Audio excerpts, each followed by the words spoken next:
Operation सिंदूर राष्ट्रवाद का मुद्दा एक प्रखर मुद्दा है। भारतीय जनता पार्टी इसको लंबे समय से उठाती रही है और आपको लगता है प्रधानमंत्री ने जैसे वादा किया बिहार की धरती से उसको पूरा किया, उसके बाद एक रोड शो किया, इन चुनाव के अंदर ऑपरेशन सिंदूर भी एक बड़ा मुद्दा बनने वाला है? निश्चित रूप से हम सभी को धन्यवाद करना चाहिए प्रधानमंत्री जी के लिए।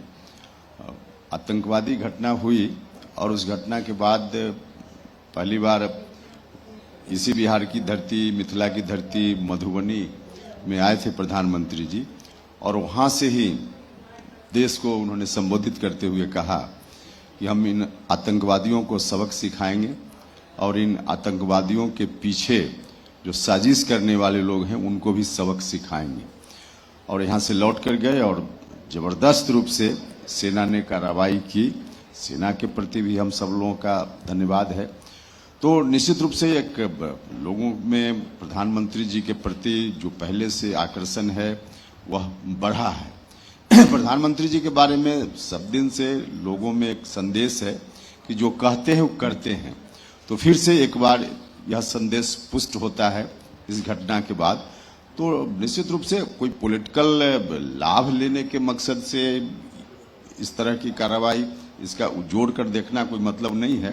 लेकिन आम लोगों में जब मैसेज अच्छा है, किसी भी काम के प्रति लोग अगर आकर्षित हैं तो इस बात की सहानुभूति तो स्वाभाविक रूप से मिलेगी।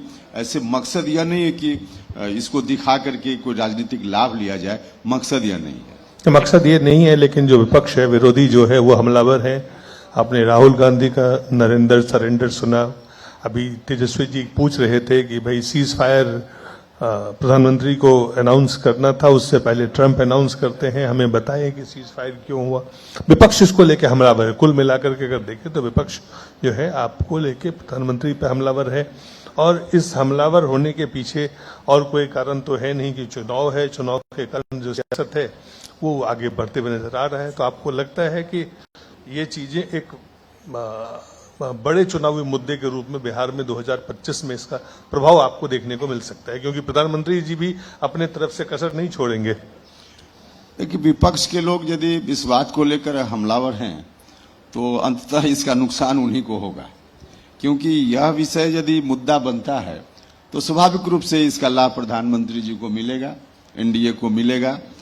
तो विपक्ष की इच्छा हमलावर है तो रहे, लेकिन मेरी व्यक्तिगत राय में ऐसे विषयों को लेकर बहुत राजनीति नहीं की जानी चाहिए। हम किसी के बारे में नहीं कह रहे हैं, लेकिन हम मेरी व्यक्तिगत जो तो 25 में राजनीति किस विषय पे केंद्रित होगा? चुनाव में कौन सा वो विषय होगा जिस पे केंद्रित हो? नहीं, राजनीति तो डेवलपमेंट का इशू है। हर तरह से बिहार डेवलप करे।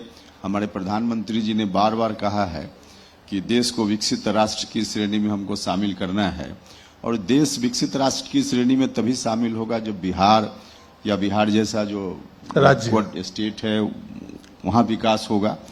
तो इस दृष्टि से जब बिहार के विकास की बात प्रधानमंत्री जी कर रहे हैं, राज्य की सरकार निरंतर इस काम में लगी हुई है, तो मुख्य एजेंडा तो डेवलपमेंट ही होना चाहिए, विकास का मुख्य एजेंडा। इसी के बीच जाति जनगणना लाने की क्यों जरूरत पड़ी और क्या आपको लगता है कि जाति जनगणना इसलिए लाई गई है क्योंकि बिहार का चुनाव सर पर है?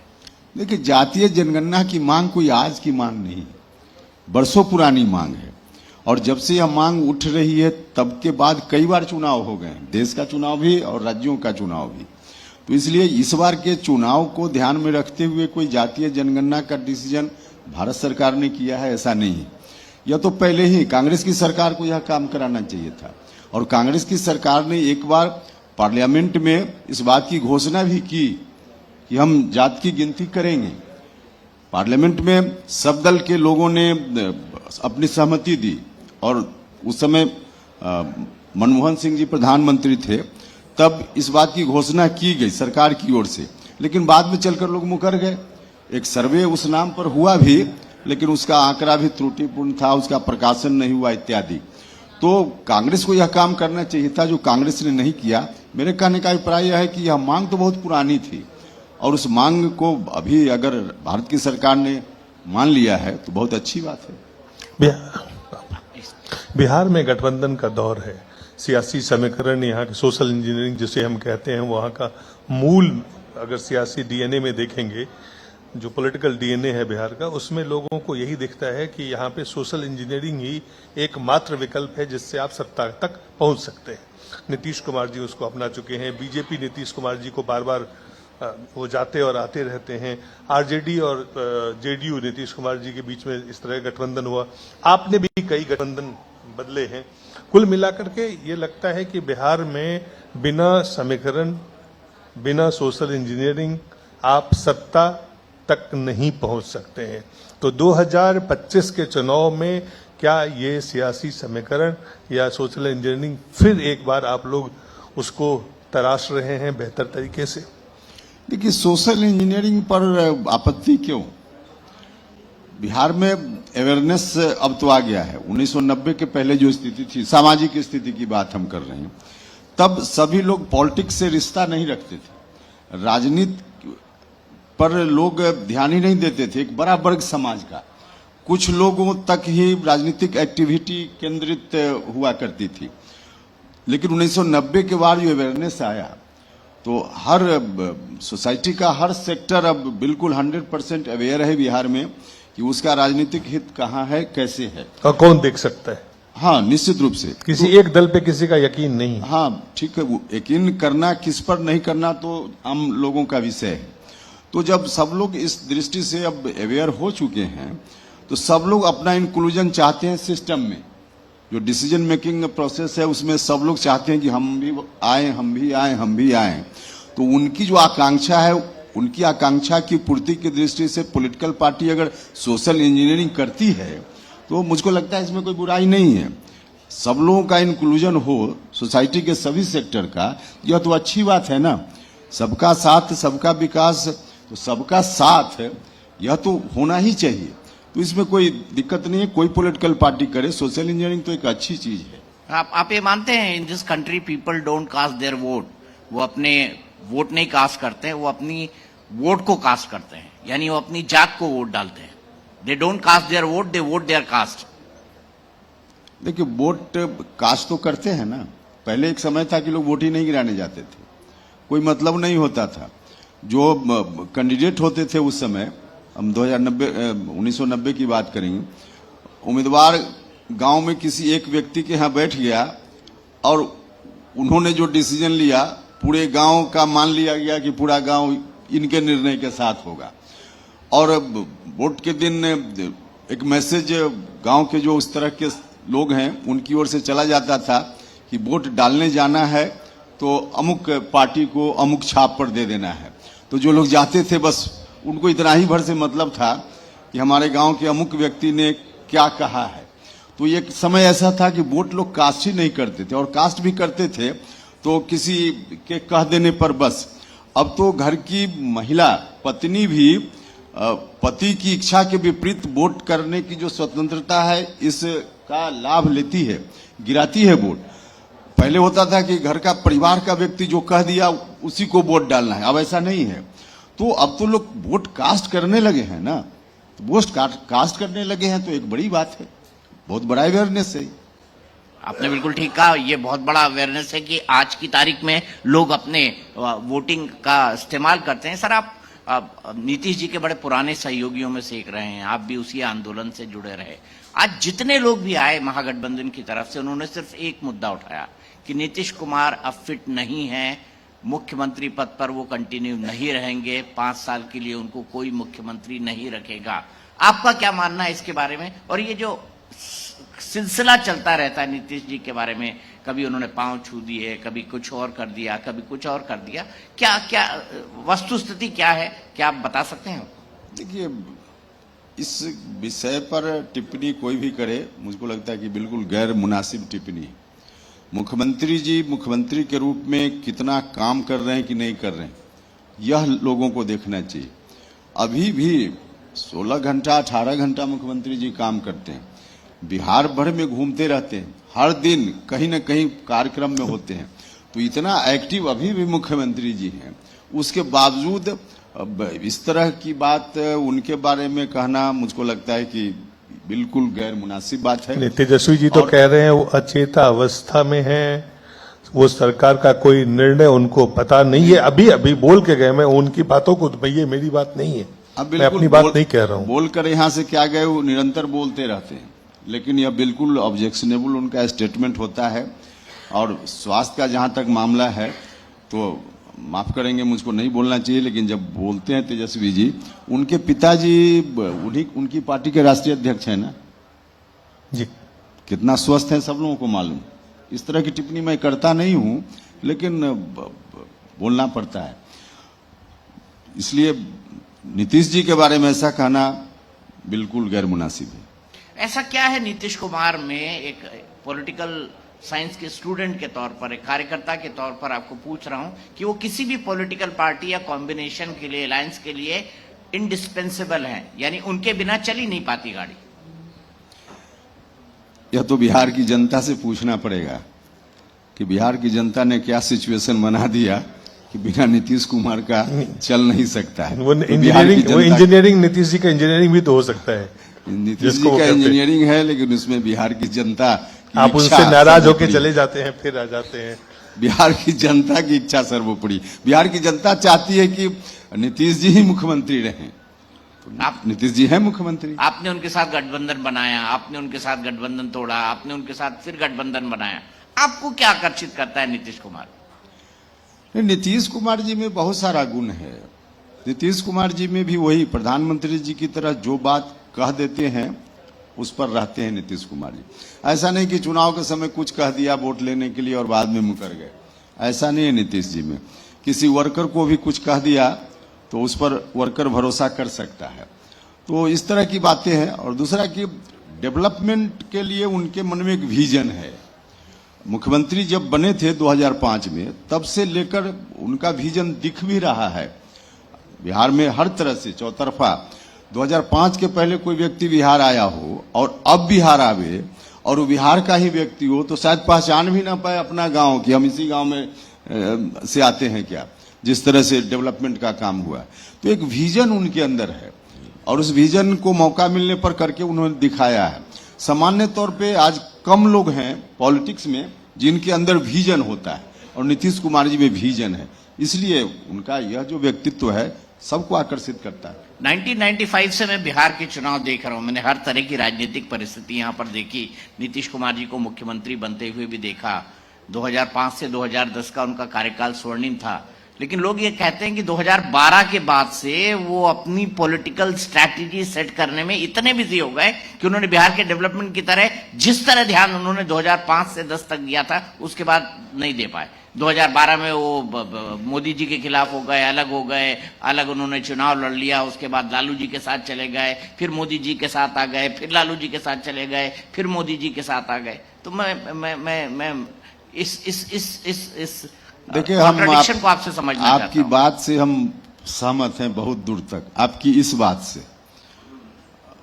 2012 या उसके बाद जो नीतीश जी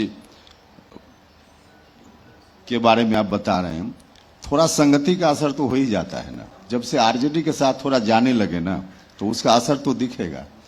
तो उसके चलते यह जो बता रहे हैं, ऐसा होता है कि व्यक्ति बदल जाता है, संगति व्यक्ति बदल नहीं जाता है, लेकिन यहाँ अगर 100 आदमी के बीच में हम 2 घंटा रह लें तो थोड़ा 100 आदमी के मन मिजाज का असर कुछ देर के लिए ही सही किसी के ऊपर हो ही जाता है। शायद उपेंद्र जी कह रहे हो संगत का असर हो जाता है। हाँ, वो उसी की बात हम कर रहे हैं। थोड़ा असर तो आरजेडी का उनके ऊपर हो गया, जिसके चलते थोड़ी गड़बड़ी हुई।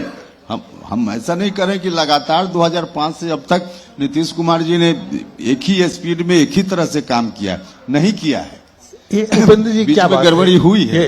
आप देखें कि सम्राट चौधरी अभी आए थे, उन्होंने उप मुख्यमंत्री, उन्होंने कहा कि ये लड़ाई जो है 25 की लड़ाई भी नीतीश वर्सेस लालू है, ये एनडीए वर्सेस महागठबंधन नहीं है, ये तेजस्वी या चिराग वर्सेस या उन्होंने कहा ये लालू वर्सेस नीतीश है। तो वो 15 साल के डर दिखा करके कितने चुनाव जीतने की तैयारी रहेगी, रणनीति रहेगी, कि आप दिखाओ इस बात को।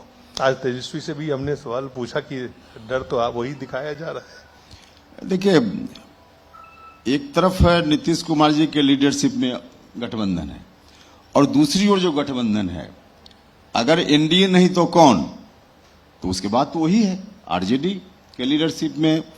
तो स्वाभाविक रूप से जब सामने वही है तो लालू जी तो अभी एक तरह से तेजस्वी जो हैं वो सारा कामकाज भी देख रहे हैं। हम लालू जी की बात हम सीधे नहीं कर रहे हैं, हम आरजेडी की बात कर रहे हैं। जो आज आरजेडी भी तो लालू जी के लीडरशिप में ही चल रहा है ना, अभी भी तो नेशनल प्रेसिडेंट आरजेडी के लालू जी ही हैं। तो उस रूप में दूसरा गठबंधन जिनके नेतृत्व में है, स्वाभाविक रूप से अगर एनडीए नहीं आएगा तो वही गठबंधन आएगा। अब उस गठबंधन के आने के बाद क्या स्थिति बिहार में बन सकती है, यह बात तो एनडीए करेगा, क्योंकि एनडीए नहीं तो फिर उसके बाद वही है, तीसरा कोई नहीं है। तो इसलिए वर्सेज में वही हो जाता है स्वाभाविक रूप से। तो हम लोग अचीवमेंट जो बिहार की सरकार का या भारत की सरकार का है उसको तो लोगों के बीच रखते ही हैं और लोगों को यह भी बताते हैं कि अगर थोड़ा इधर उधर होगा तो इसकी जगह फिर जो दूसरा विकल्प सामने है वहां क्या स्थिति होगी, आप इसकी कल्पना कीजिए। तो नेचुरल है, न चाहते हुए भी इस बात को करना पड़ेगा। अब जो लालू विरोधी हैं जितने भी या महागठबंधन विरोध के जितने भी, आप भी उस विरोध में ही इंडिया गठबंधन में शामिल हैं आप, तो एक बात बहुत साफ है कि आपके पास अब नरेंद्र मोदी जी और नीतीश कुमार जी के अलावा नेतृत्व के लेवल पे लोगों के बीच में जब आप जाते हैं तो यही दो चेहरे को लेके आप जा रहे हैं और इन्हीं के नाम पे एक तरह से पूरे चुनाव की अगर तैयारी देखें, जिस तरह से प्रधानमंत्री जी केंद्रित कर रहे हैं बिहार पे, जिस तरह से नीतीश जी को लगातार तमाम तरह की खबरों के बावजूद आपने कहा, तो कुछ बहुत साफ है कि ये चुनाव जो है ये नीतीश जी और मोदी जी के नाम पे ही एनडीए के गठबंधन के, तो उन्हीं के नेतृत्व में आप देखें मुख्यमंत्री नीतीश जी बनेंगे। लेकिन एजेंडा जिसको कहते हैं पॉजिटिव एजेंडा के तौर पे नहीं जाके अगर हम देखें इस चुनाव को, तो एक तो 15 साल की बात कर रहे हैं और दूसरा फिर मोदी जी के कामकाज को भी और नीतीश जी के कामकाज को भी आप आगे रख रहे हैं। कुल मिलाकर के आपके सामने एक जो चुनौती दिख रही है उस चुनौती का विकल्प या समाधान एक ही है, यही दो व्यक्ति हैं। देखिए व्यक्ति आखिर इनके लीडरशिप में ही अब तक सरकार चली है। लोग सवाल पूछेंगे कि सरकार ने क्या किया, तो स्वाभाविक रूप से लीडरशिप नीतीश कुमार जी का और प्रधानमंत्री जी का है, तो केंद्रित तो बात वहां पर हो आएगी ही। तो इसलिए एक नेचुरल है कि प्रधानमंत्री जी और मुख्यमंत्री जी के लीडरशिप में, क्योंकि सरकार चल रही है, लोग भी सवाल पूछेंगे इस सरकार ने क्या किया, तो ध्यान तो उस पर जाएगा ही। इनकम्बेंसी इसका नहीं, इसका अगर ये स्थिति है तो दोनों लोग 11 साल से प्रधानमंत्री हैं, दूसरे 20 साल से मुख्यमंत्री हैं, तो एंटी इनकम्बेंसी काम नहीं करेगा अगर ये स्थिति है। एंटी इनकम्बेंसी थोड़ा सा है, हम इस बात को स्वीकार करते हैं। हम भी बिहार यात्रा पर कुछ दिन पहले गए थे, लेकिन एंटी इनकम्बेंसी जो बाकी राज्यों में या बाकी समय और जगह होता है और यहाँ जो है उसमें थोड़ा फर्क है। एंटी इनकम्बेंसी का मतलब कि कहीं कुछ काम लोगों का नहीं हुआ, लोगों की कुछ शिकायत आज की सरकार से है, तो लोग जरूर जहां हम गए लोगों ने व्यक्त किया कि यह हमारी शिकायत है, तो इतना भर तो दिखता है। लेकिन जिस बात के लिए शिकायत है इस काम को आगे फिर करेगा कौन, तो उस बात के लिए भरोसा भी है तो फिर एनडीए के ऊपर ही है। यह अंतर है बाकी जगह और यहाँ में, कि हम आपसे शिकायत कर रहे हैं लेकिन भरोसा भी है तो फिर आप ही के ऊपर है। ऐसा नहीं कि आपसे शिकायत है तो भरोसा हम अब इस बात को लेकर के किसी और के ऊपर करने लगे कि नहीं आप अब नहीं कीजिएगा, चौरसिया जी करेंगे। भरोसा है तो आप ही के ऊपर है, नहीं किया इस बात के लिए शिकायत भी आपसे और कीजिएगा यह उम्मीद भी भरोसा भी आप ही से है। इसलिए इसका अंततः वोट में कोई नुकसान होगा ऐसा नहीं, स्थिति कहीं कहीं है लेकिन वोट में नुकसान नहीं होगा। 25 से 30 नीतीश कुमार निश्चित रूप से उन्हीं के नेतृत्व में अभी चुनाव होगा, उनके लीडरशिप में सरकार बनेगी, निश्चित रूप से यही है। तो अगले 5 साल वही लोग तो कह रहे हैं कि लिख के दे दें अमित शाह। अभी तेजस्वी जी बोल रहे थे लिख के दे दें अमित शाह की 5 साल मुख्यमंत्री हम नीतीश कुमार जी को बनाए रखेंगे। आज तक वो लिख कर देने जैसा कुछ होता है क्या पॉलिटिक्स में, इसलिए लिख कर देने का कोई मतलब नहीं है। यहाँ कोई कोर्ट में एग्रीमेंट नहीं होता है, लेकिन जो सच्चाई है सो सच्चाई है। नीतीश कुमार जी के चुनाव नेतृत्व में चुनाव और सरकार बनेगी, नीतीश कुमार जी फिर से बिहार के मुख्यमंत्री। चुनाव तो नीतीश कुमार के नेतृत्व में लड़ने की पूरी तैयारी है, एजेंडा भी तैयार है, लगभग जो मुद्दे हैं वो भी साफ है। लेकिन जो सवाल एक इन तमाम चीज़ों से निकल के आता है कि बिहार का आगे क्या होगा। बिहार की जो स्थिति है, अभी आप चूंकि one of the senior most leader हैं बिहार में, अगर 4, 5, 6 लीडर में से आप इकलौते लीडर हैं जो बहुत दिनों से लगातार किसी न किसी रूप से ये सत्ता या विपक्ष में आप बने रहे हैं और आपका लंबा अनुभव है। लेकिन बिहार में जो अन्य राज्यों की तुलना में जो बिहार में जो कुछ होना चाहिए था वो नहीं हो पाया है। आप कहते हैं कि सड़कें बनी है, आप कहते हैं कि बिजली है, लेकिन 20 साल के कार्यकाल को देखें और काम को देखें और लोगों के भरोसे को देखें। लोगों ने तो लगातार भरोसा किया नीतीश कुमार पे, क्या वो आपको लगता है कि उस पर खड़े उतर पाए हैं अगर हम बिहार के विकास की तुलना अन्य राज्यों से करें तो? मतलब ऑपरेटिव पार्ट है, क्या नीतीश कुमार जी अपने विकास के वादों पर पिछले 20 सालों में पूरी तरह 100% खरे उतर पाए हैं? देखिए, कोई भी व्यक्ति स्वीकार करेगा कि बिहार में 2005 के बाद परिवर्तन बहुत हुआ है। निश्चित रूप से नीतीश कुमार जी ने जो कहा है उसके अनुकूल काम किया है, लेकिन बिहार पहले ही से इतना पीछे है कि सब काम के बावजूद अब दूसरे राज्यों के कंपैरिजन में देखना चाहते हैं तो उसमें अभी बिहार निश्चित रूप से पीछे है। तो पीछे है तो इसका कारण है कि बहुत काम हुआ है, लेकिन जितना होना चाहिए उतना नहीं हुआ है, इसको हम स्वीकार करते हैं। इसको आप मानते हैं? निश्चित रूप से कुछ सेक्टर में बहुत कम लोग हैं जो इस बात को स्वीकार करके जा रहे हैं। उपेंद्र कुशवाहा जी एकमात्र नेता है जो कह रहे हैं कि हाँ 20 साल में जितना काम होना चाहिए था वो नहीं हो पाया। देखिए, इसीलिए मैं उपेंद्र जी का फैन हूं, क्योंकि ये सही को सही कहते हैं। इसमें हम बताते हैं आपको, एजुकेशन के सेक्टर में और हेल्थ के सेक्टर में हम ऐसा नहीं करें कि नहीं काम हुआ है, बहुत काम हुआ है, लेकिन फिर भी बहुत कुछ करने की जरूरत है। जितना होना चाहिए था उसमें कमी निश्चित रूप से है, इसको हम स्वीकार करते हैं, इसमें क्या दिक्कत है।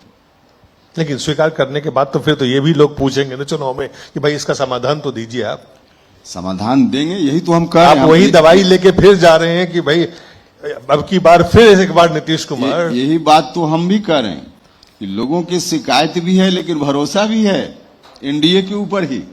हमने जो पहले कहा, पहले प्रश्न के जवाब में कि लोगों ने कई जगह शिकायत की, तो शिकायत यही है एजुकेशन और हेल्थ को लेकर। उपेंद्र जी की क्या भूमिका होगी नई सरकार में जब बनेगी एक बार फिर से? तो नहीं, भूमिका तो अब हम लोग एनडीए गठबंधन में है, एनडीए गठबंधन के हिसाब से भूमिका तय होगी हमारी पार्टी की।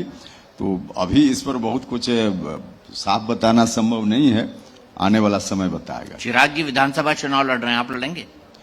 देखिए, हम तो आप सब लोगों का स्नेह प्यार और बिहार की जनता की कृपा है कि हमारे संविधान ने 4 सदन बनाया है, 2 दिल्ली का सदन और 2 पटना का सदन, और मेरा सौभाग्य है कि मैं 4 सदन का मेंबर रह ही चुका हूं। तो हम क्यों विधानसभा चुनाव लड़ने की बात करें? बिल्कुल नहीं। लेकिन चुनाव का आखिरी पड़ाव तो सत्ता के तरफ ही जाता है। अगर हम तो सत्ता सदन में तो हम हैं, आज भी तो सदन में हम हैं ही ना, इसलिए विधानसभा चुनाव लड़ने का हाँ हमारी पार्टी के लोग लड़ेंगे। चलिए, बहुत बहुत शुक्रिया उपेंद्र कुशवाहा जी। तो ये थे उपेंद्र कुशवाहा जी जो बता रहे थे, मानते हैं कि हाँ शायद कुछ कमी रह गई, लेकिन ये भी मानते हैं कि आने वाले समय में भी बिहार की जनता का एनडीए से भरोसा कम नहीं हुआ है। उन पर ही भरोसा आएगा, एनडीए पर ही भरोसा आएगा, और फिर एनडीए को आने वाले समय में बिहार की जनता मौका देगी। बिल्कुल, बहुत शुक्रिया उपेंद्र सर आपका भी। और अब मैं चाहूंगी कि दिलीप सर और साथ ही साथ दीपक सर सम्मानित करें मोमेंटो देकर। और एलटी एक्सचेंज ये कार्यक्रम हमारा अब बिल्कुल आखिरी पड़ाव पर है। और देखिए, सुबह से ही जब हमने इस कार्यक्रम की शुरुआत की थी वो अपने आप में काफी खास था। और मोमेंटो देकर सम्मानित करें सर दिलीप सर, दीपक सर। बहुत बहुत शुक्रिया उपेंद्र सर आपका हमारे साथ आने के लिए और इस पूरे कार्यक्रम में शिरकत करने के लिए, अपनी बातों को बेबाकी से रखने के लिए और उन सवालों को भी समझने के लिए कि हाँ भाई कुछ काम अभी ऐसे हैं जो कि होने हैं और वो अपने आप में काफी महत्वपूर्ण हैं। और एलटी एक्सचेंज ये कार्यक्रम हमारा